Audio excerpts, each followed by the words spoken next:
Listen, I feel like if you open up a book and the first few sentences, you find the love of your life, but the is intensely meh, you should know what you're getting yourself into, right? Right.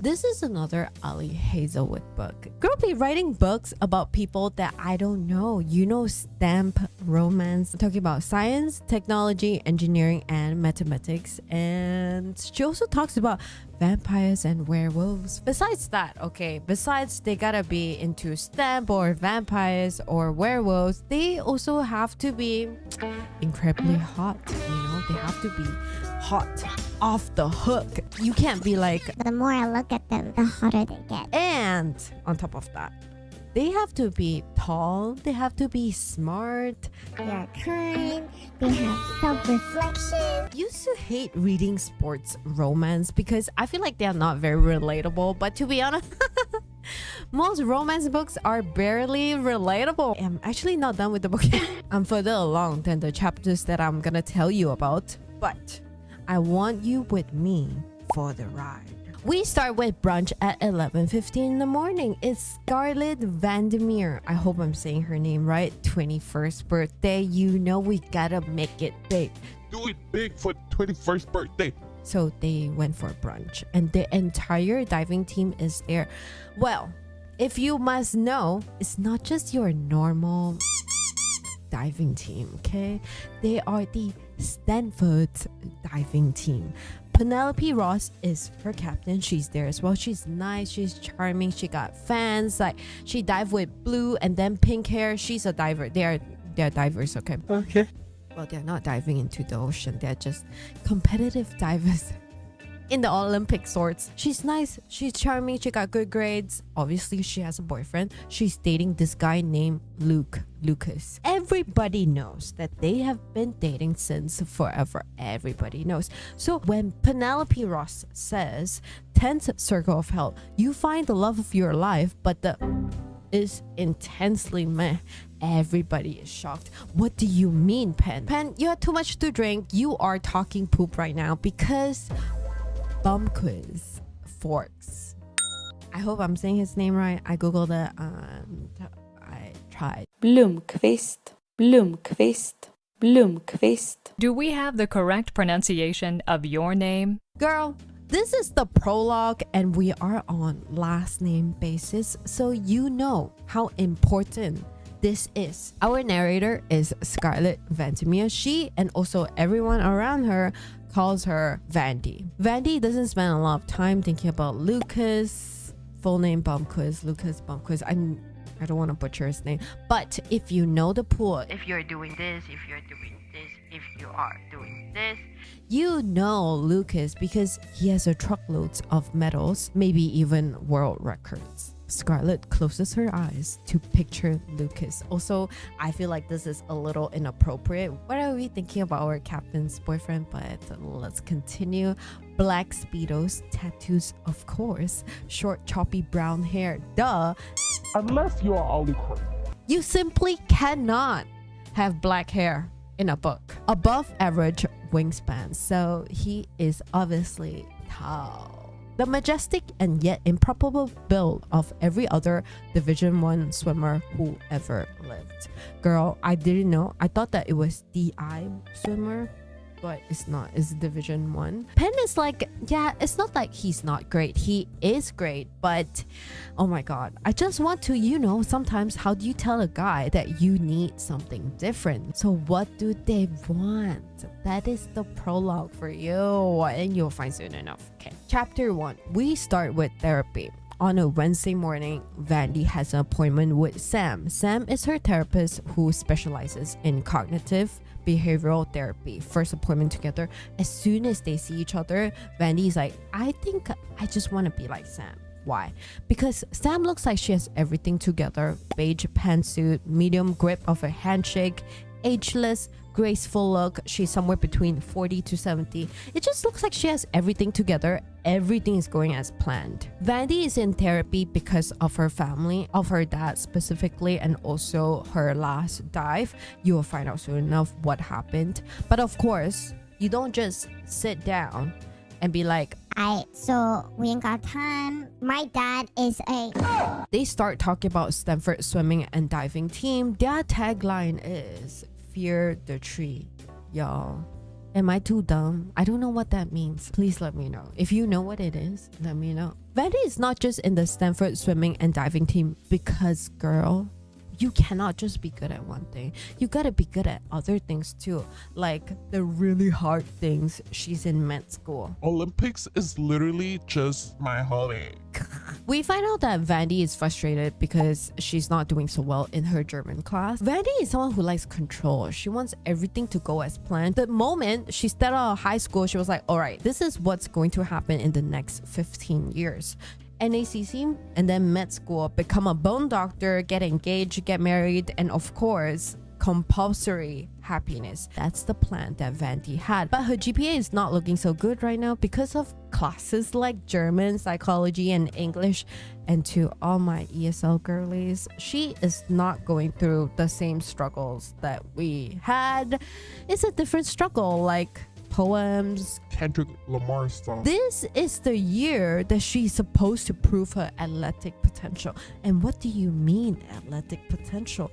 You are at Stanford already. You are going to the Olympics. Yeah, she was. Scarlett Vandermeer of Stanford University Junior Olympic bronze. Big breakout of the season, on the verge of a new platform record. Blacked out on the platform. She only found out what happened when rewatching the NACC tapes. Things went poorly from takeoff, the dive did not look good, and she entered the water at a wrong angle. Within that 30 seconds, her whole life changed. Concussion, ruptured eardrum, twisted neck, labral tear of the left shoulder, pulmonary contusion, sprained wrist, sprained ankle. The doctor who attended to her was her stepmom, Barb. Barb is the reason why she wants to be a bone doctor. Okay. There's a term for that, but I'm not going to make my life harder by saying that. Barb told Vandy that you need to prepare for the very real possibility that you won't be able to dive again. Luckily, Vandy is able to dive again. When she was clear to start training again, she also had to go see a therapist. So this is where the appointment with Sam comes in. The facility that she and all Stanford aquatic teams train at is called the Avery Aquatic Center, fully outdoor with 4 pools and a diving tower. Just one. Why is there only one? Is this important? Is this an important part of the book? I don't know, but I'm gonna tell you anyway because this is where a lot of the things went down. Okay.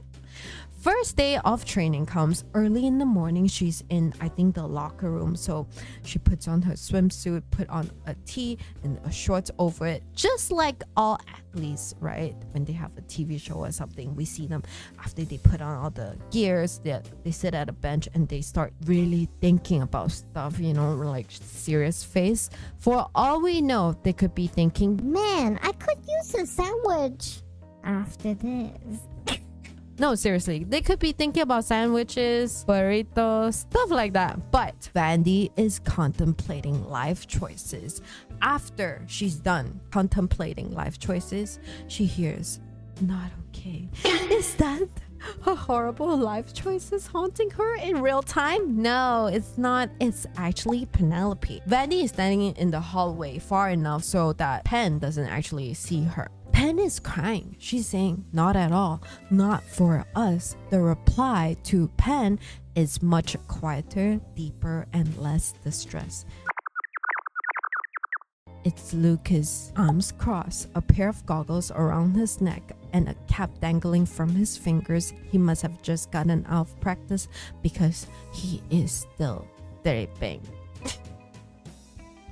Penn continues, no, there is no reason for that. Don't know what happened because Lucas continues to Vandy is like, okay, this sounds like it's not for me, so she was gonna walk away, but it's for the best. You know it is, Pen says.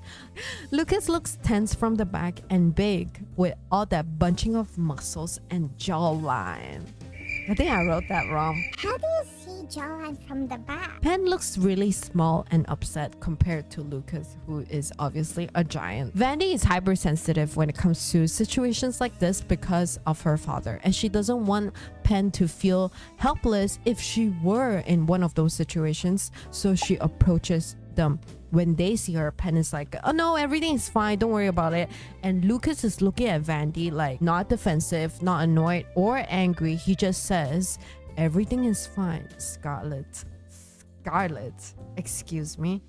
Nobody here calls her Scarlet. Her name is Vandy, alright? So you know her first name. Lucas and then give Pen's shoulder a squeeze. Lucas walks off. But you can't just walk off. You have to brush past the main character because you are the other main character. I followed the play of his muscles on his broad back until he turns the corner, the baby hair drying at his nape, the black ink outlines his rippling on his left shoulder and twisting down his arms. It's a faux sleeve, but I can't quite make it out. Trees, maybe. Okay. When I was 21, I didn't know anyone who was 21 with a full sleeve. I also saw another cover of this book, his tattoos, and I could clearly see trees, mountains. Victoria pops up. Pen starts crying. Victoria is Pen's closest friends on the team. They're both seniors. Pen tells Victoria that, you know, she was having a fight with Luke, and Vandy just wants to leave because, you know, this feels like a WhatsApp conversation between two people. It's not a group chat. But I guess Pen wants to make sure that Luke could never be violent or mean towards her.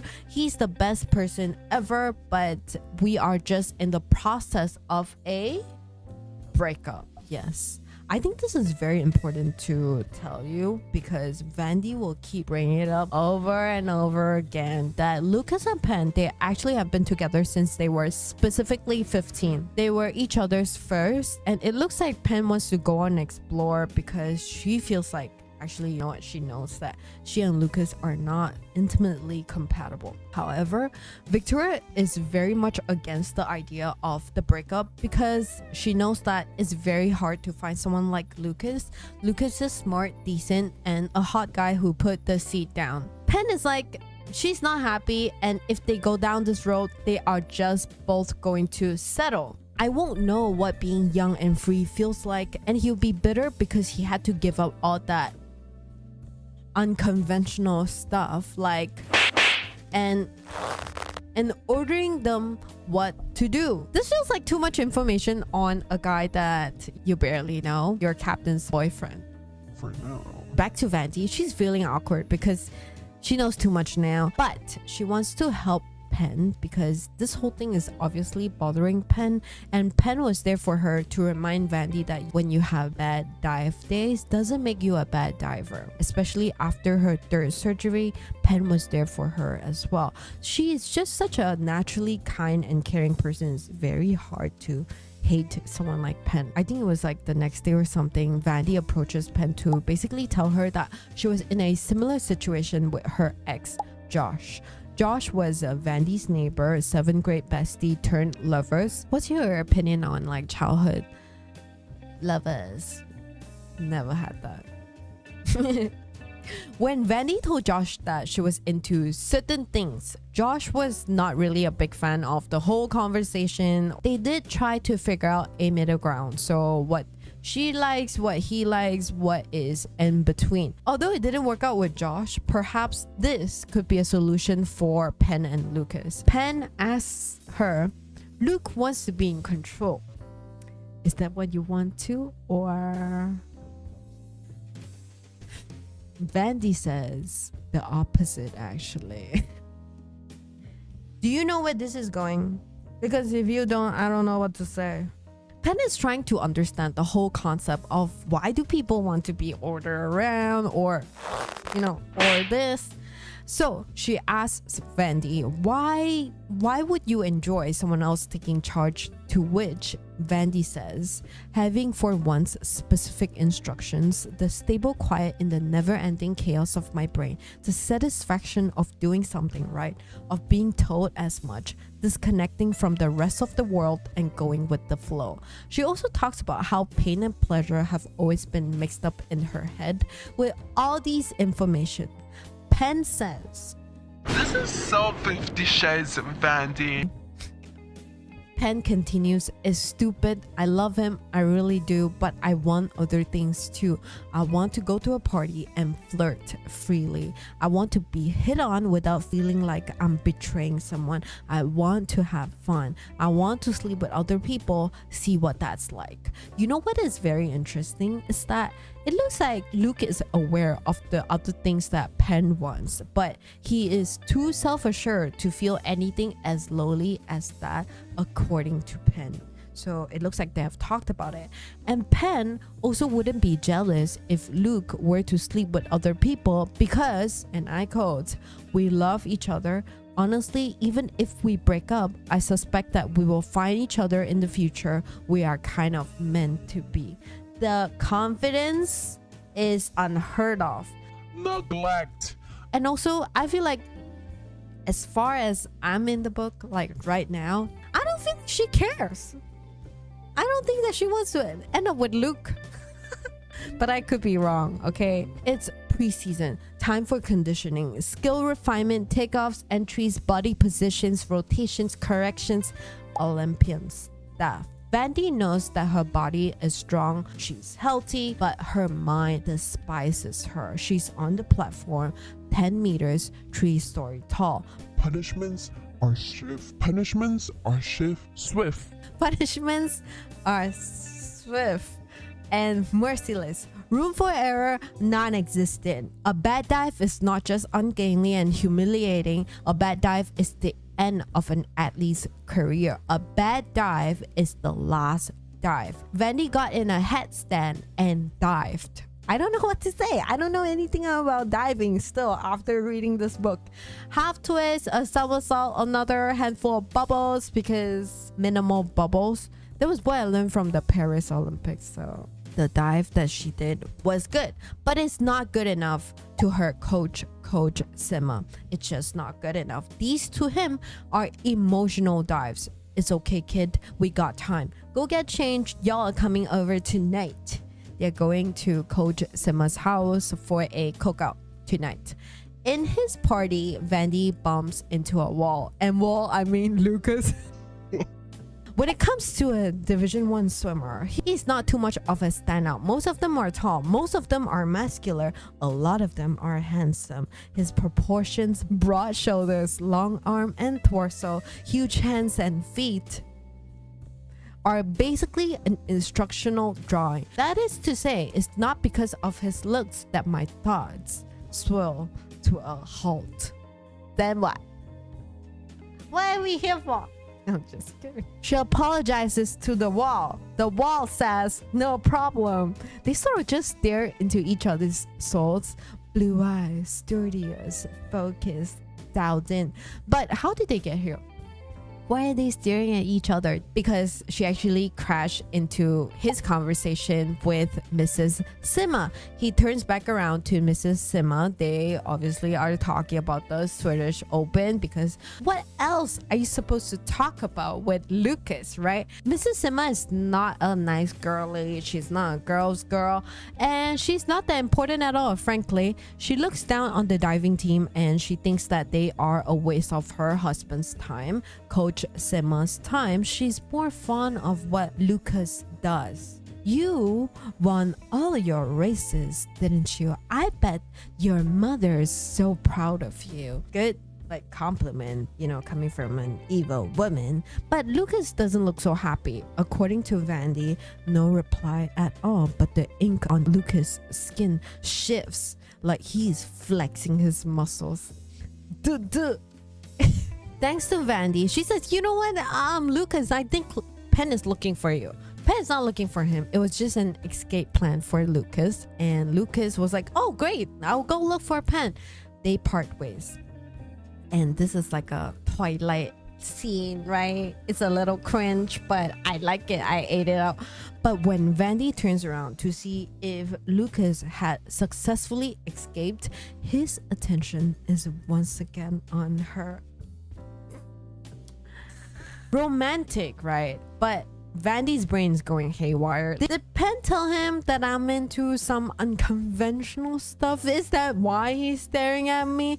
Is he thinking, hey, you're into unconventional stuff too? Let's talk. We should start a group chat. Never mind that. It's time for chicken burger. Penn and Lucas are still sitting next to each other. Remember that nobody knows that they are going to break up besides Vandy and Victoria. Vandy is right across from them. Penn is telling stories, making everyone feel warm, comfortable. Lucas is a little reserved, quiet, maybe smile here and there, but they are perfect together. Yin and yang. Time and time again, we are reminded of how perfect of a couple they are. Everyone starts drinking except for Lucas and Victoria because they are the designated drivers. And Penn is hammered. She's completely hammered. She's gone faded. You know what happens when you get hammered? You either talk a lot or you don't talk at all. Penn doesn't look so happy about the breakup. So Vandy's like, do you want to talk about it? The next thing you know, of course, I don't know. Either one is a Lucas magnet because he's walking towards them right now.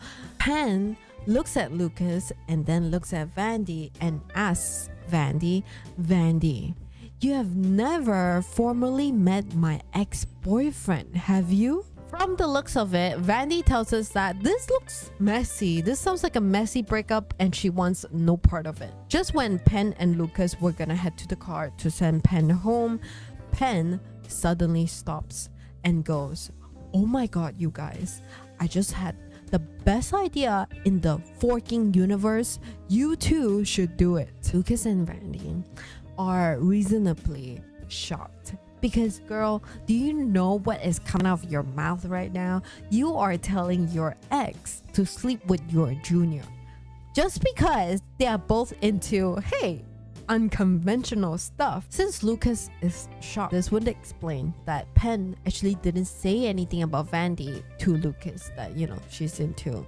unconventional stuff. Luke, she's it. She's the sandwich.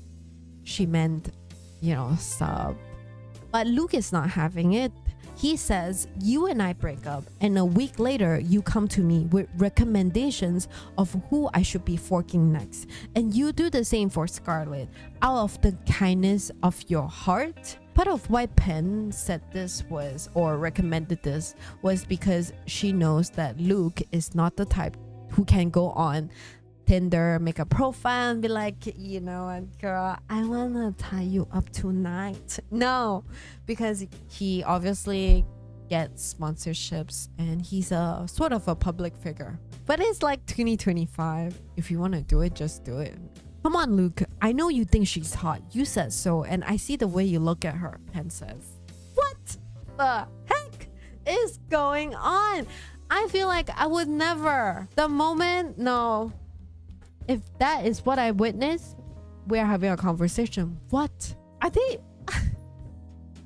But Penn stops there, jumps up, and then walks towards Lucas to press an index finger to his abs. Luke, if you can't understand my vision, she laughs and then walks off. What is that supposed to mean? I don't know. What vision is that? Vandy takes this chance to basically tell Lucas that maybe you should talk to Penn. She should not go around telling people about your unconventional taste. She's telling him this not because she thinks that Lucas needs an advice, but because when she and her stepmom Barb were with her dad didn't really give them a choice to make their own decisions. Luke was like, you know what, it's fine, I don't mind, and you gotta start breathing because Vandy is holding out her breath, which I wouldn't mind. I want your confidence, because also, you know, the breathing part is because Vandy tends to hold her breath around Luke. The next morning, Penn texts Vandy to apologize for what she did, and Penn swears to never blurb out any sensitive information about Vandy anymore. She also called Lucas, and turns out he couldn't care less. He's literally the most unfazed human in the universe. Vanny had always assumed that men can be scary and unpredictable. She thought that Lucas was the type to give silent treatment, have bad temper, and prone to anger. She thought that not because Lucas was that, but because of the men in her past. But with my past, I cannot help distrusting them until they give me a reason not to. Lucas, though, seems fairly unobjectionable. So Vandy is trying to recall some of the memories that she had of Lucas before this whole thing. Their first meeting was actually Vandy's recruitment trip, which she cannot remember, but he remembers. But she remembers that during freshman year, some kids thought that it would be funny to egg and toilet paper the pool for Halloween, and Lucas volunteered he and his team to clean it up, which they were not happy about, but a twitch of his eyebrow was all they needed to fall quiet. So they got his respect. No. So they respect him. Or the other time when some guy fell in the pool cover because he is... Just kidding. Lucas' inked arm fishing him out. The same arm that last year separated those two seniors who got in a fight. Shoved them apart, pinned them to the wall for stern talking tos. I think the emphasis is on the arms and authority and respect. Or the times when he declined, remember he had sponsorships. He declines shampoo and corn syrup sponsorship deals. Or the times when Penn posted anniversary posts of her and Lucas over the years on Instagram. So these are the memories that she had of Lucas before this whole thing. Vandy's world feels very different now. She sees Lucas everywhere. She sees him walking around the campus with two seniors who are, of course, Olympians, Hassan and Kyle. Hassan, English guy who asked Vandy out freshman year.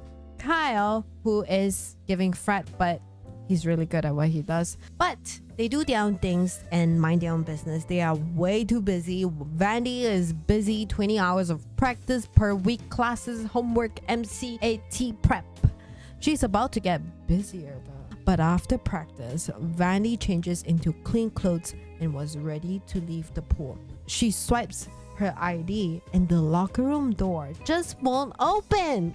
Of course, you start freaking out. What do you keep inside your locker room your whole life? She calls Penn, but Penn is occupied right now, and she's like, can you call Lucas instead or any other captains because we each have keys. 30 seconds later, Vandy's phone pings with a text from an unsafe number. Unknown, on my way. The unknown, the wall, the Lucas Marcus arrives in less than 10 minutes and pair. A single pair of keys dangling from his index finger. I stare at him, staring at me, not quite sure how to make myself stop. I'm gonna drop you right here. If you like this is new for me, but I love reading and then having sort of a book club, talking to people about it.